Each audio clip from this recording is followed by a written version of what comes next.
that important, honestly. The Deliverance, thank you. And I'm sorry, and y'all know y'all think I'm dissing Lee Daniels. I'm not. Well, okay. So here's the story about Lee Daniels and me. All right. So Lee Daniels, he when he came out with the show Empire, I personally kind of got a little bit uncomfortable with the dysfunction that's constantly being paraded. From the black community or from people they claim to represent the black community, right? So Hollywood will go find the weirdest, most screwed up black people and will say, you represent black culture and you get to be the gatekeeper. So whatever black people you pick to be on TV, those are the ones that we're going to select. And unfortunately, what we pick and who we pick is really tainted by our experience. The black experience is not one thing. There's not one way to be black. And so, unfortunately, with a guy like Lee Daniels, he's gone through so much crazy trauma, throughout his life. Like I think he said his sister was a crack addicted welfare queen or something like that. And he married a Jewish guy and he bragged about the fact that his kids never read Roots, but read Anne Frank 3 times or something. Like it's just or and I think he even talked about being so depressed that he was sleeping with as many people as possible, hoping that he would catch a disease and die or something. I could have sworn that I saw that in a report somewhere. So my point is to say that he kind of needs help, right? He's kind of a little bit sick, and I just find it so fascinating that Hollywood will pick the sickest black people to represent black people, and then people will say black people are really sick, and it's like no, black people aren't sick. The director of this movie is sick. Black people are trying to heal. The real black people are out here trying to get better. We're not celebrating our dysfunction. We're not swimming in it. We're not just sort of living in it. We acknowledge it. We're confronting it. We are trying to cure it. It's like if you have an illness in your body, you can either get comfortable with it and let the illness just kind of fester inside of you and just be there and get comfortable with it. Kind of like the way a heroin addict gets used to his body being filled with poison, or you can confront it and say, I want to heal, I want to get better. So anyway, they analyzed this Lee Daniels movie, which my wife and I watched it. If you Lee, if you're watching this, I need a refund. I need my 2.5 hours back. So I need you to write me a cashier's check for 2.5 hours of time. Don't send me money, send me time, and I'd want it back because that movie was it was meant to be scary, but it was kind of hilarious. You ever watch a movie like that?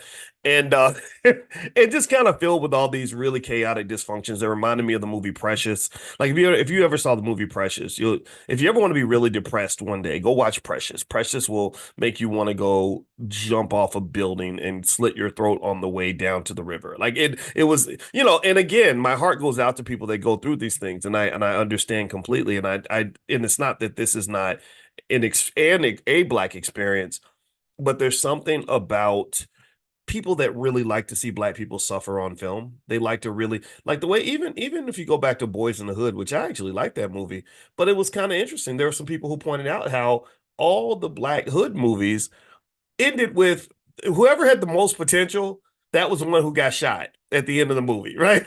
Menace to Society, Boys in the Hood. Ricky's on his way to college. He's going to get a football scholarship. We're cheering for Ricky. So we want to get your hopes up just so we can let you down. And this is kind of a tradition, I think, in Hollywood depictions of black people. Because does anybody remember Good Times? How many of y'all old enough to remember? Give me a guess if you're old enough to remember the TV show Good Times.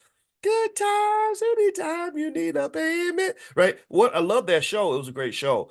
But what was interesting was that in this show, every time, what does anybody remember what would happen every single time they were about to get out of the projects? What would happen?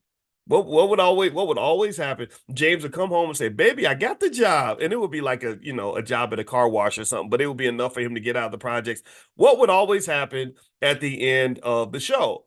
Something bad, some catastrophe would occur, and he would be right back in the projects, right? And they say, "Dang, we all every time, dang, baby, every time I think something good's gonna happen for me, it just goes bad. Yeah, don't worry, James. Here, come here. That Mama always love you, right? And we kind of get comfortable. I think that that's a mindset. I really do. I kind of feel that there's something about black oppression that people enjoy. I think there's something about being a victim that we embrace.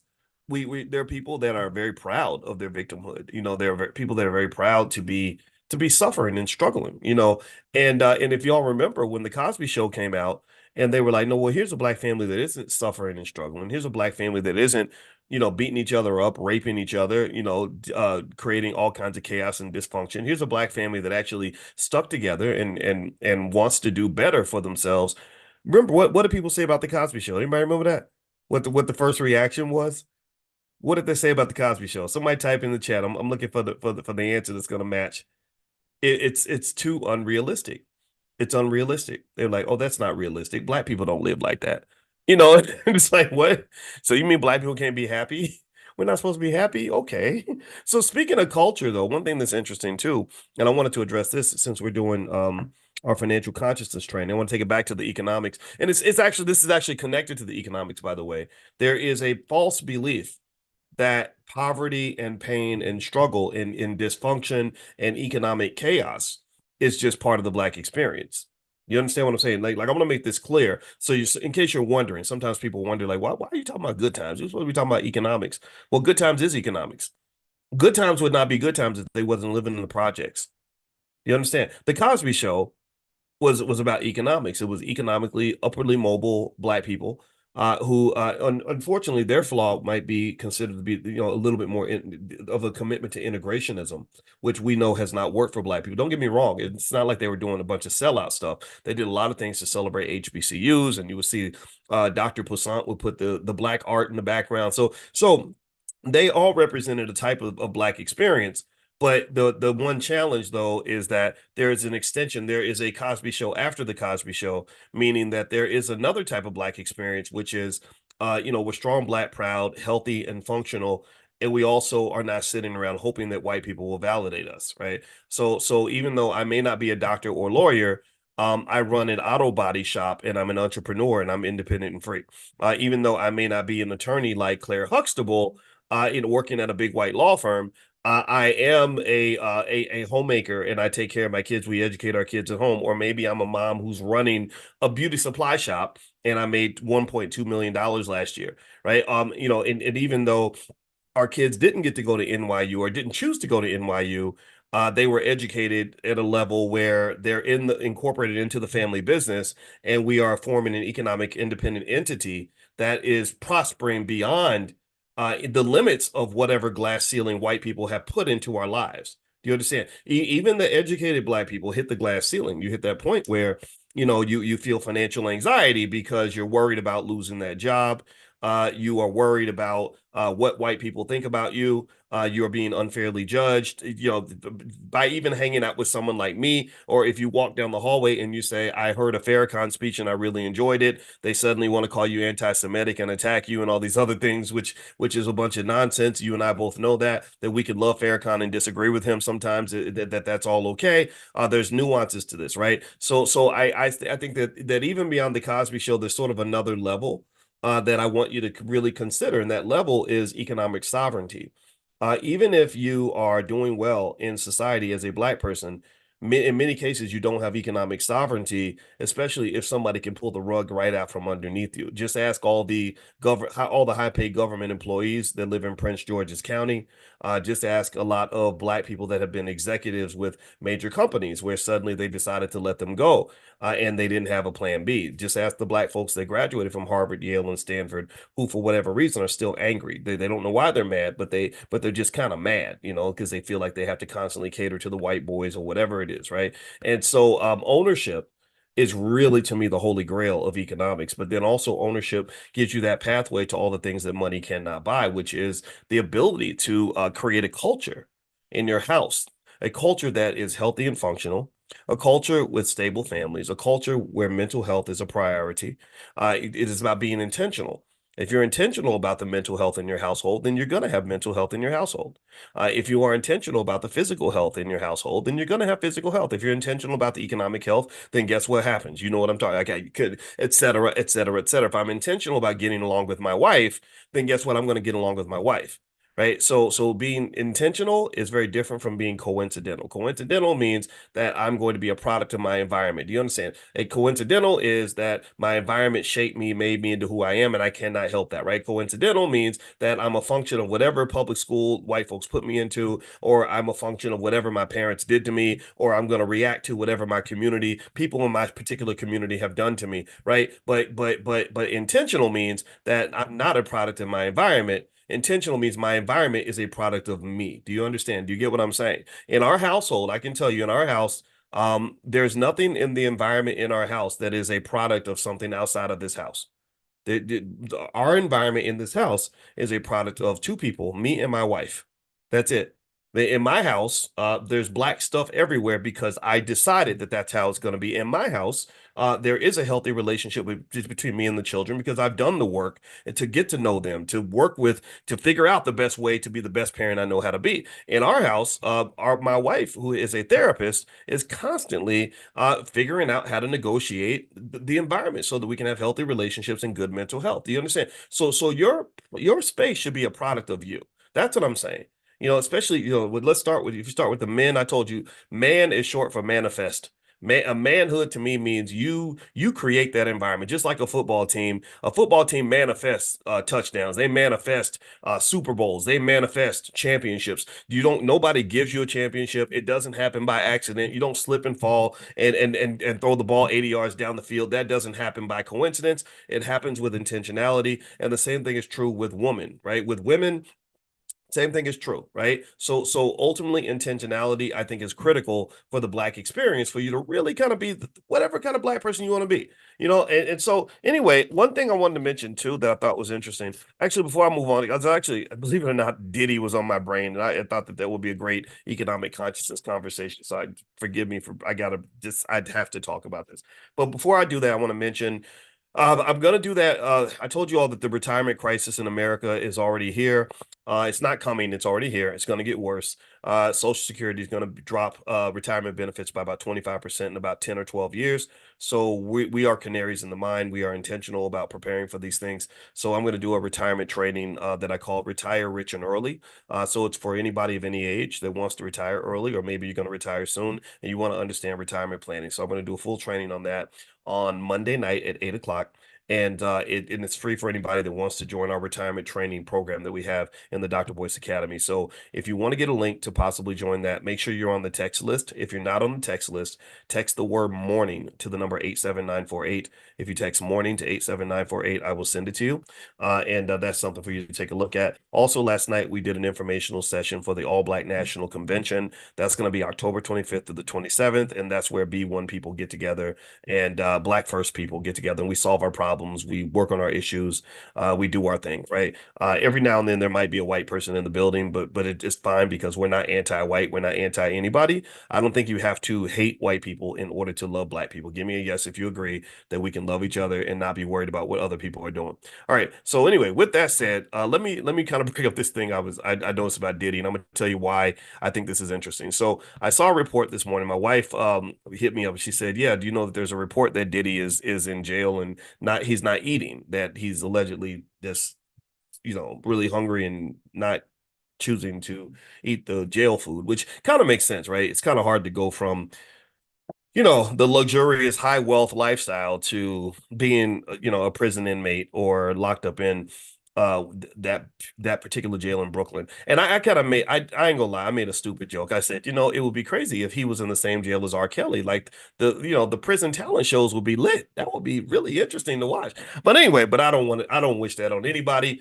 But then at the same time, you may feel like Diddy has done some bad things to people. And I can just tell you, I used to hang out, I hung out a lot with Damon Dash. So I heard a lot of conversations about a lot of things. It kind of tells me that there's something to that. There were a lot of people that didn't want to go into that space because of some of the debauchery that was going on there, right? So it was kind of like the feeling I got was you just don't mess with Diddy because bad things might happen to you because people around him are constantly dying. If you go back and you look at the trail, so there's smoke, and usually when there's smoke, there's fire. But you can decide what you want about that part. But here's the part that's really interesting. So as I saw this thing about Diddy being in jail and not eating, and my wife mentioned depression. A lot of times when people are very depressed, they just don't, their appetite's gone, and I can imagine the depression's pretty high. Also, it sounds to me that it's quite probable he has some maybe some addictions that he's not being able to serve, right? I think when he was arrested,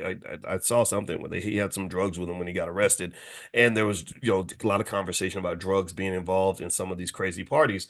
So that's another factor, right? You're used to having whatever you want, whenever you want, with whoever you want, and now suddenly all those things are being taken away from you.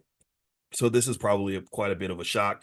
And I haven't even talked about the other complications like the whole Epstein thing. Like maybe he might just have he might take his own life, right? Like Epstein did, like took his own life, which we know he did, that wasn't what happened.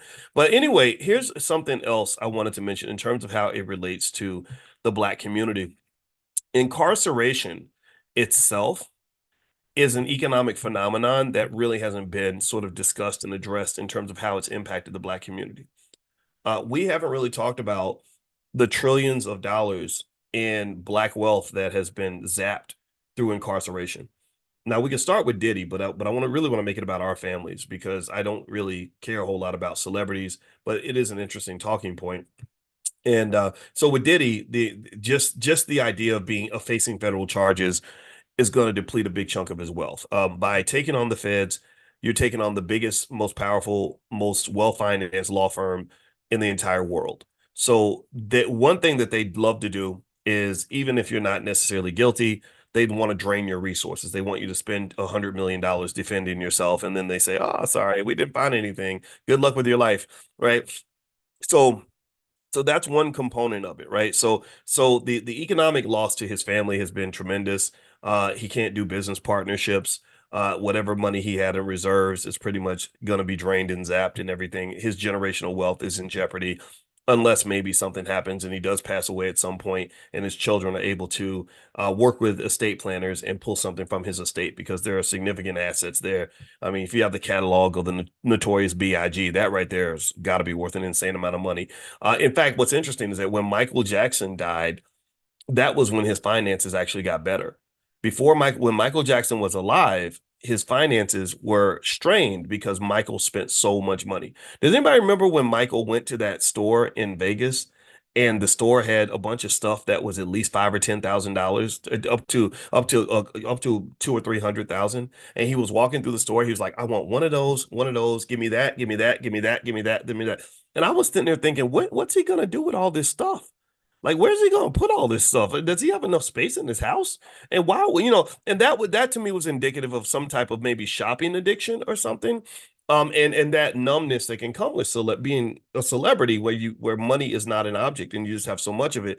But I also wonder if that was also why Michael was still touring and trying to perform at a stage where it looked like he was a little too old to be trying to make those same moves he used to make. But then again, though, you see white performers do it all the time. I think the Mick Jagger's group, the Rolling Stones, I think they're in their 80s now or something, and they're still running up and down stage. So it's not just a black thing, and there is money out there, right? But let's go back to the Diddy thing, but let's talk about incarceration in general, and how incarceration has significantly impacted the economic outcomes for black families. First off, if you look at the big picture of it, I'm absolutely infuriated by the way toxic hip hop culture was basically sort of blasted out to the world, and they poured billions of dollars into this money that we don't have, right? So people who are not black poured billions of dollars into blasting imagery of black people that's simply not accurate, which probably limited opportunities for black people because of the way because people just think that you're just disgusting. They think black men are irresponsible, ignorant, lazy, stupid, childish, ridiculous, self-destructive. That's the first thing. Second thing is that when they push this imagery out here, one thing that you want to pay attention to is that there was an encouragement within the music for young black males to engage in criminal behavior. And I don't care what anybody says. When you are glorifying the drug dealer, when you're glorifying the murderer, when you're glorifying the rapist, when you're glorifying the people that harm other people, then what's happening is you're kind of creating like a thug mentality. You're kind of sort of celebrating that. You're celebrating the idea that the only way a black man can be tough is if he's ready to fight somebody at the drop of a dime, maybe shoot somebody at the drop of a dime. And a lot of us in this room right now can point to black males that we know who've been murdered by other black men. It doesn't mean that white supremacy doesn't play a role in this, but this is clear. My best friend Greg Wilkins got shot in the head in front of his daughter. Now his daughter has to, she asked me one day his daughter called me and she said, because he was my best buddy, and so I care so much about this little girl, but she's not a little girl no more. She's grown. She's married with kids, and she said, "Do you have a recording of my father's voice?" I've never heard my father's voice. And it was so frustrating to me because I said, I can hear his voice in my head. I wish I could. And it seemed easy. It's like, oh, yeah, yeah, I can go get his voice. Here it is. But I couldn't. I was like, I can't pull what's in my brain out and let you hear it because I can hear his voice very clearly. But I just realized you've never heard his voice. So this is the kind of nonsense that is all throughout our community. Now, it's not to say, oh, hip hop did it all. I'm not saying that at all. But I'm saying that if you consider violence against black people to be a tragedy, how many of you, give me a yes if you consider any form of urban violence to be a tragedy. Give me a yes if you consider that to be a problem, a plague, an issue that we must fix, something that just has to go away. Give me a yes if you agree. Okay, that it's a bad thing. If you consider violence in the black community to be a bad thing, I need to ask y'all a question. Why would you let record labels glorify and celebrate that? Why would you let them make music where it's like, oh, I don't like a no, I'm gonna pop them in the head, I'm gonna shoot them in the face, I got my blicky on me, man. Like just all this nonsense. And that's kind of what happened. It started in the 90s, it's still going now. And even sex trafficking culture, people don't talk about this, but I said, oh yeah, well, yeah, it's interesting that Diddy's arrested on sex trafficking charges because sex trafficking has been glorified by black males in toxic hip hop for the last 30 years. Why would you say that, Boyce? You sound weird right now. Does anybody remember the most famous line Snoop Dogg ever had when he became famous? It was, "We don't love them hoes." And then, but that's not it. That's not criminal. But does anybody remember when Snoop used to show up to the award shows and he would be accompanied by a pimp? And the pimp was this guy who wore lime green. He had the big shiny glasses and he had a big green hat. And his name was Bishop Magic Don Juan. And he had a cane, like a big pimp cane. And people thought it was the coolest thing in the world. But I said, that's interesting because that's a pimp is a sex trafficker. That is what sex trafficking is. That's what pimps do. So again, and I think we talked about this quickly, but I said to make this point, like so sometimes when a man says, I love my wife and I respect women and I just really want to be a good man, people be like, oh, you're a simp. Well, if being a simp and being called a simp is bad, well, what's the opposite of a simp?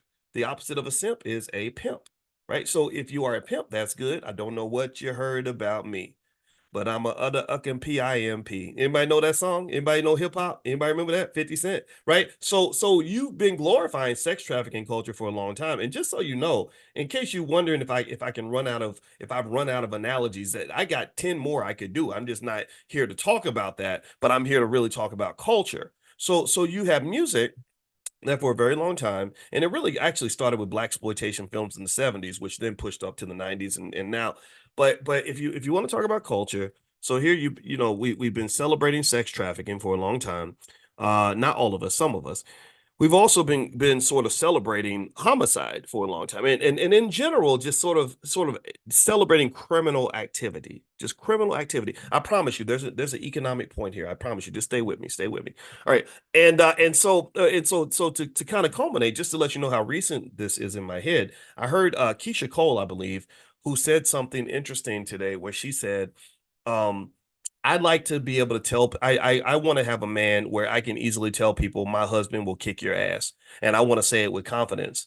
And I just made a little. I always make a little smart aleck comments. So I made a little comment. I said, "This is trauma," and I knew that because my wife's been teaching me about trauma. I was like, "This ain't nothing but trauma talking." And then I explained. I said, "Well, my wife knows that if I wanted to kick a guy's ass, I could, right? Because I have big muscles now. I don't show them, but y'all should see me. I'm getting kind of ripped because I go to the gym every morning, pumping iron and everything. And I know karate. I had big trophies when I was 12. I'm not kidding. I used to fight 40 kids. I would have 40 kids and I would get first place. Big ass trophy. So I know karate and I got big muscles. So if my wife wanted to run up and be like, my husband Boyce, he gonna F you up, girl, she could do that. We could really, and I could probably do it. But she doesn't want a husband that's 53 years old acting like a teenager. She knows that there are ways to fight that don't get her husband killed or arrested, right? And so fortunately, I don't have to die to defend my honor. We can fight in other ways.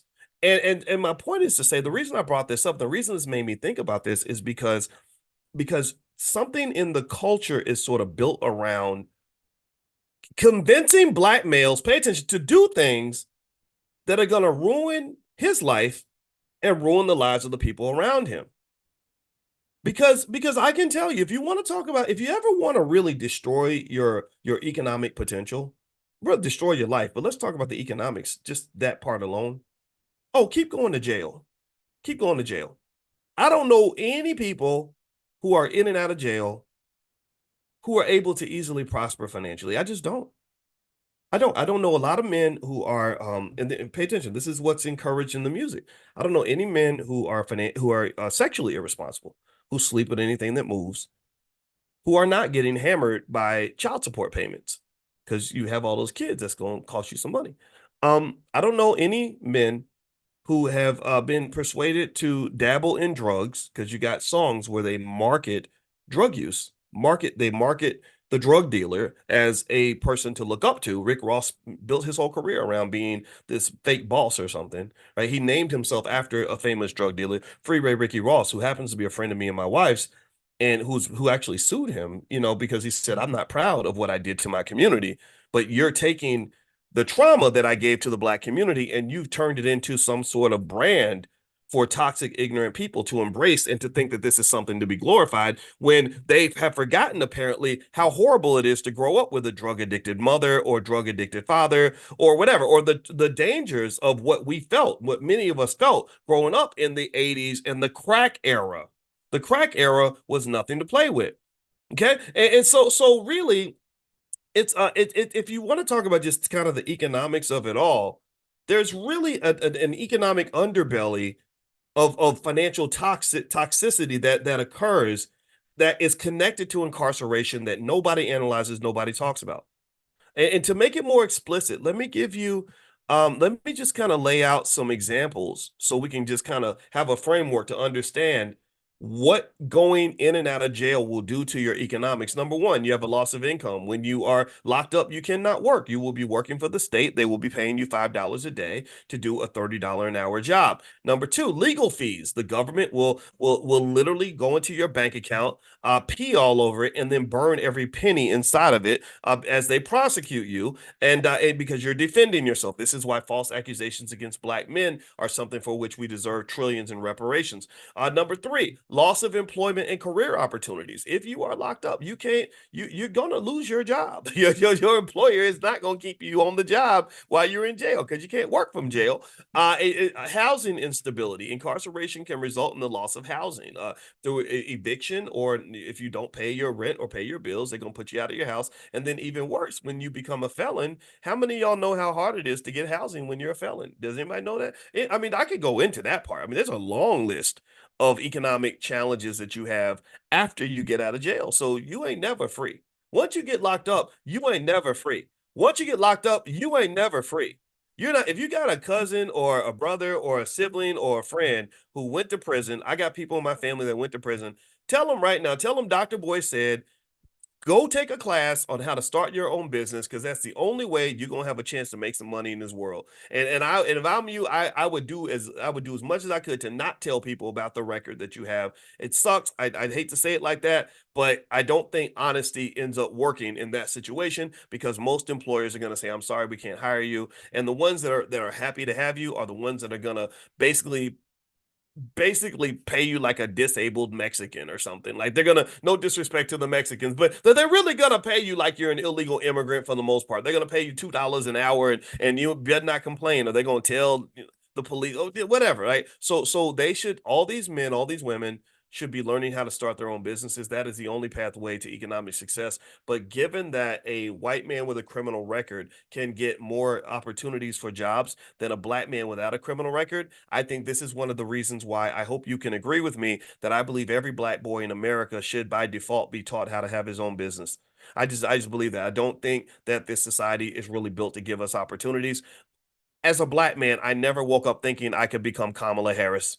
Kamala's married to Dougie, the nice Jewish guy who's gonna open up opportunities for her. Kamala is kind of blackish, right? She's not African American descendant of slaves. She's whatever she happens to be, right? She went to Howard and stuff, so she can probably make some greens and dance and stuff. But still though, it's kind of like I kind of feel like there's a reality that says black men aren't going to have the same opportunities as everyone else. And I don't know if we talk about that enough. And then when you really add on the complications that can occur if you do get in trouble or whatever, then it's kind of a wrap. It's kind of difficult to succeed in that economy, but there's still money out there. There's still opportunities out there. It's just you have to pick up a different skill set. It's like if you play football and I say I want to be quarterback, but I play for a team that doesn't let the black guy play quarterback, then either I have to go to a different team or I've got to pick a different position. Pick one. Maybe I can be the wide receiver, maybe I can be the running back. It kind of sucks because you should be the quarterback. But if they only let the white guys be the quarterback, then maybe you can find another position or go find another team. But you're not going to be quarterback of that team. So anyway, your last option will be just to try to be quarterback and sit on the bench, and that's kind of what happens economically. We end up getting benched a lot. So anyway, let me keep going. So the other thing that happens when you go to jail is child support. If you owe any child support, you still have to pay it in jail. You're going to fall behind on your child support, which increases the chances that you are going to go back to jail. Debt accumulation. When you don't have the ability to generate income, your debt tends to rise.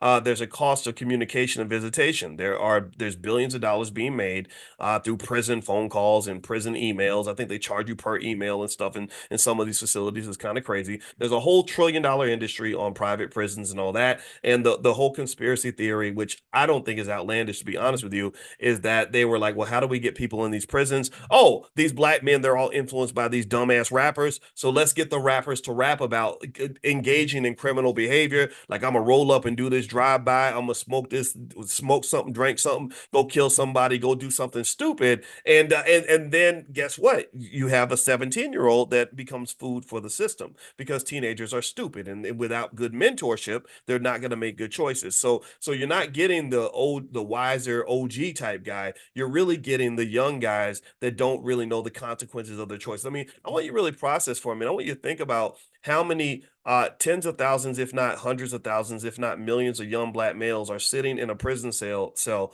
right now at the age of 30 because of something that they did when they were 17, who have sat around with nothing but regrets over the fact that if someone had told them different, if someone had told them what prison was like, if somebody had told them what the consequences would feel like, they would have done something completely different. I mean, I want you to think about how many times you did something stupid when you were a teenager where you're like, man, ooh, God protects. I always say God protects babies and fools, and I'm not a baby, so I must be a fool. I know I was a fool as a teenager. Most of y'all have to have that experience, and where you were lucky probably was because you had some mentor that protected you. Like my father was, he's done some dirt through the years. He's actually killed people, but he knows that that's bad, and he became a cop, and so he had discipline in the house, and he would just kind of warn me about these things. And I just think about what would have happened if I did not have that, if I did not have that older man to say, these are the long-term implications of these short-term decisions, right? And it's a very unfortunate because a lot of boys get caught up in this stuff, whether it's the drugs or the criminal life or whatever. And then you kind of end up figuring it all out maybe when you're about 30, like this is not the way to go. Maybe you have a child or something wakes you up, but then you spend the rest of your life kind of making up for bad choices that were made when you were a teenager and when you were young. Well, what led you to make those bad choices in the first place? Well, a lot of it is the culture. It's a culture. I mean, in the 1960s, when they sent the astronauts to the moon, the number one role model for little white boys was these brave, intelligent, disciplined men in spacesuits going into the Apollo. That was their number. That was what so the same way every little black boy wants to be a basketball player or a football player or a rapper, all the little white boys wanted to be astronauts in the 1960s and 1970s. That's why you have a whole generation of all these boomers now who literally are like, yeah, I wanted to be on the Apollo like Buzz Armstrong, right? So for us, and unfortunately, because we are so addicted to false messaging within racist media, instead of all of our little boys wanting to become astronauts or scientists or doctors or whatever the hell it is, they look at rappers, they see what they see, and they respond to that.